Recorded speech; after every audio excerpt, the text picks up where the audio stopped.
Hi guys! Samahan niyo ako sa isang maikling barko tour with the Star Horse Shipping Lines. So, nandito tayo ngayon sa loob ng barko. Dito sa ground floor, pinakababa, dito yung mga sasakyan. Mga truck, mga motor, tricycle, saka mga private car.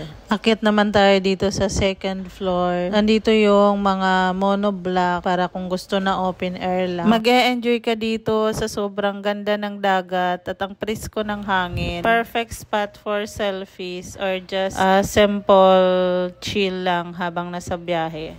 Kung gutumin ka naman, don't you worry kasi meron silang mini canteen dito. Pwede kang kumain, magkape, or bumili ng snacks habang naglalakbay. Habang ini-enjoy mo yung ganda ng dagat. Ang biyahe takes around 2 to 3 hours.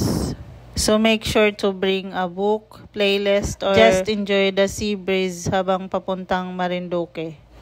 Dito naman yung air condition nila pero nakaupo lang kayo pero pwede kang matulog dyan. Sa baba nito meron ding air condition, nakahiga ka naman. Hindi ko na lang na video. Yung CR pala nila dito ay air conditioned, ang lamig sa loob. At ayan, malapit na tayo sa pier. Thank you for watching Star Horse Shipping Lines Ferry Tour. Bye-bye. Thank you po.